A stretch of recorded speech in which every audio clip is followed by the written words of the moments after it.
Today we're going to talk about the car behind me, a 1985 Lamborghini Jalpa. Now there's not a lot of information out there about the Jalpa, so if you're confused, allow me to sum it up for you. This car is the 1980s. You discover that the second you climb inside, when all you see is white. There are white door panels, for example, and white seats, a white center stack, center console, and parking brake boot. There's even a little white lid between the seats that you open to reveal a white storage compartment. But that's not my favorite 80s part of the interior. Oh no, that honor goes to the visor mirrors. When you're driving along, you can look at yourself like so, but then when you want to do a line of coke, visor mirror comes out. It's perfect! The sheer 80s-ness continues on the outside, where the car features a classic 80s wedge shape and a wide, low-slung, exotic look. In fact, you could almost think of it as a baby Countach. And that's exactly what it was, a baby Countach. You see, while the Countach cost around 100 grand in the 1980s, this thing was only 58. You'd be right to think of it as the Huracan compared to the Countach, which is more like the Aventador. But there's one problem. The Huracan is still a fast, exciting, high-performance vehicle that'll tear your face off when you're going around curves. But the Jalpa... Let me put it this way. The Jalpa has a 3.5-liter engine that made 255 horsepower. Now that dwarfed the motor in its chief rival, the Ferrari 308, which only had 240 horsepower. But today you can get a larger engine and more horsepower in a Chrysler 200. So is it awful, slow, lethargic? My entire life I've wondered about this car, and today I'm gonna find out.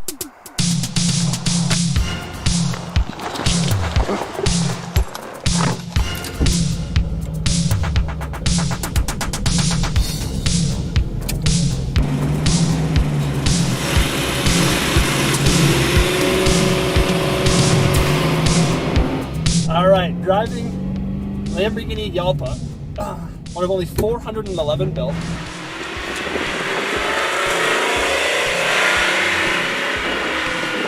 Steering is a little heavy.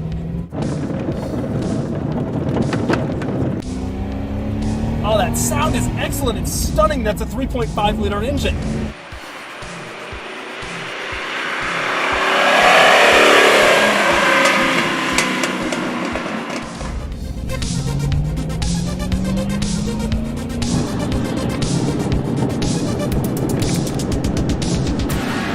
The accelerator is tremendously heavy.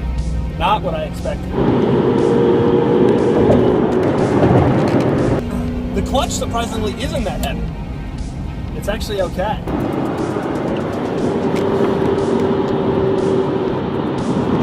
It sounds great. You would want to floor it all the time, but then you'd be worried that doing so, it would catch on fire.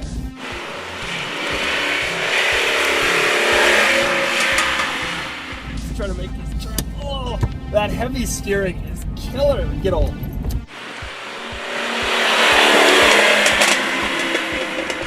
Oh, a Murano convertible. I don't make mistakes.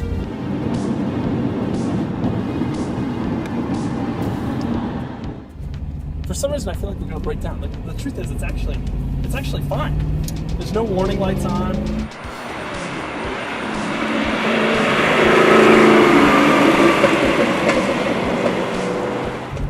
I need more arm muscles than this. I would be far more muscular if I owned a Jalpa.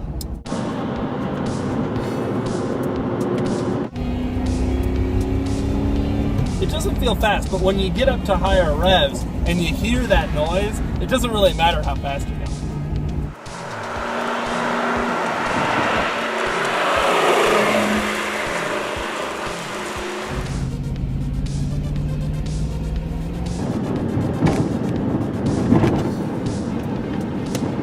You would think that a car of this vintage, especially an old Jalpa, has been kind of tattered and crappy, but this is actually still a pretty good drive. Now the power mirrors, they do work. They're still, to this day,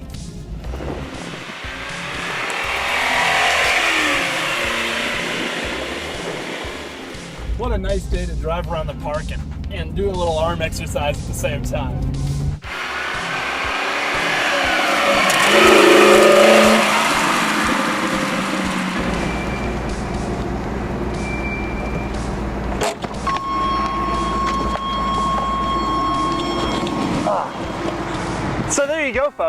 the Jalpa?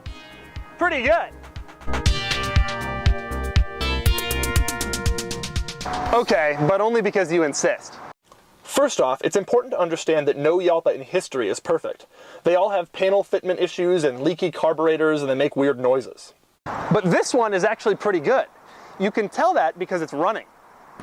So let's start at the front. Up here you have your requisite 1980s pop-out headlights. And then there's the front trunk, which isn't actually a trunk. Instead, it holds the battery and the spare tire and a few other essentials.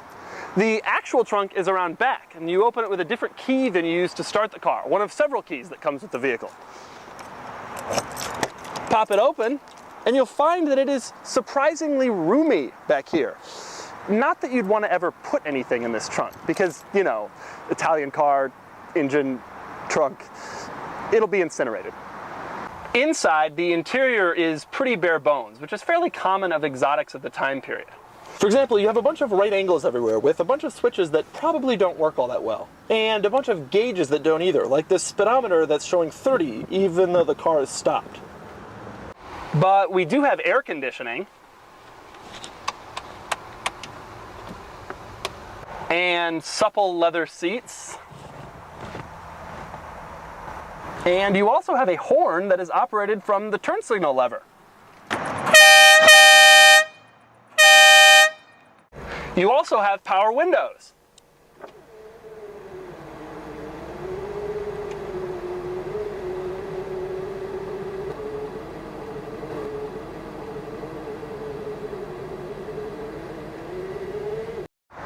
But the best part about the Jalpa is that the roof lifts off.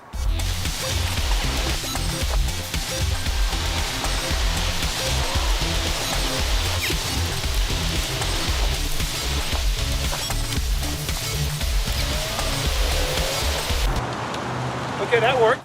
And it stows directly behind the seats.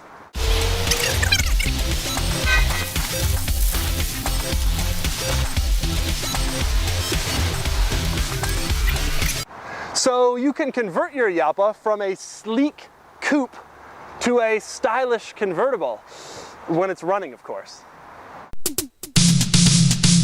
So there you go, folks. That's everything you've ever wanted to know about the Lamborghini Jalpa.